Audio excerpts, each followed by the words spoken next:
Commission is going to set the criminal process in motion. Criminal process in motion.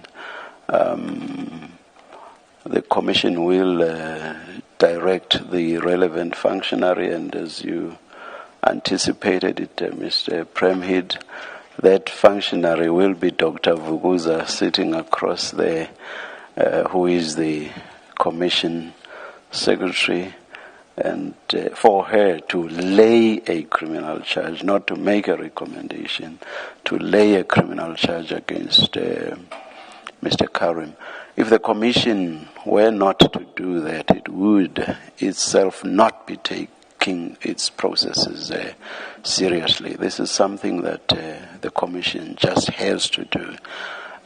Otherwise, witnesses will choose to come or not to come testify before it willy-nilly. And we cannot and we will not have that. So the Commission will lay criminal charges against Mr. Karim.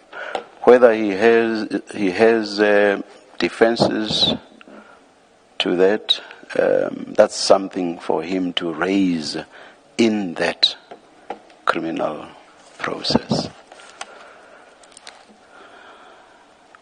Thank you.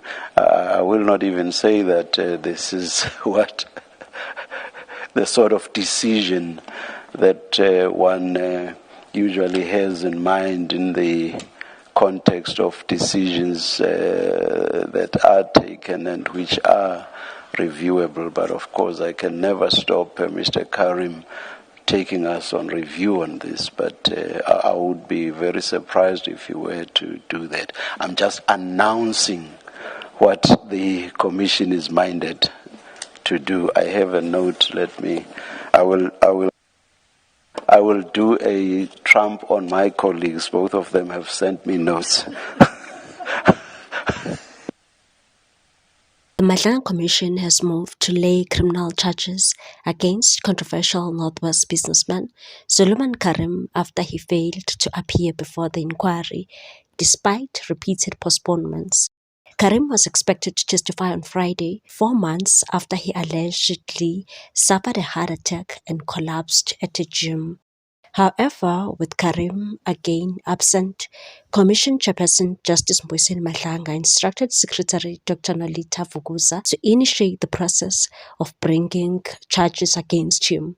Madlanga stressed that the Commission could not allow its procedures to be undermined, warning that failing to act could have wider consequences for the inquiry, and said if we don't do this, other witnesses will simply not come and testify.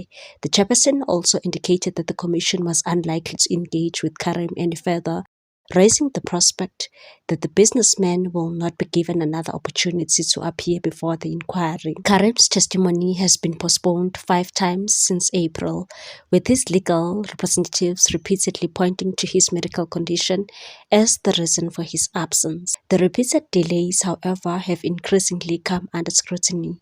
Evidence leaders previously placed information before the Commission suggesting that Karim had been seen at a Cape Town restaurant during a period when he was reportedly too ill to appear before the inquiry. The developments prompted the Commission to draw a line under further postponements and order that Karim undergo an independent medical assessment to determine whether his condition genuinely prevents him from testifying. His failure to appear on Friday has now brought the matter to a head. The Commission's decision to pursue criminal charges signals that it is no longer prepared to tolerate further delays, while questions surrounding Karim's medical fitness and the circumstances of his repeated absence remain unresolved. For now, the businessman's long-awaited appearance before the Commission appears increasingly unlikely as the inquiry moves to enforce its authority and protect the integrity of its proceedings. Meanwhile, Vusimuzi Matlala and Hangwani Maumela were implicated in the 2 billion rand corruption scandal at Tembisa Hospital, where the Special Investigating Unit SIU uncovered syndicates that allegedly looted over 2 billion rand through fraudulent tenders. One of the syndicates the SIU alleged in its report is led by Maumela, and it is accused of siphoning over 816.5 million rand through 1,728 separate purchase orders, bypassing standard procurement controls. Matlala was described as an associate of Maumela, allegedly controlled 3 companies that were awarded contracts worth approximately 13 million rand to 15 million rand.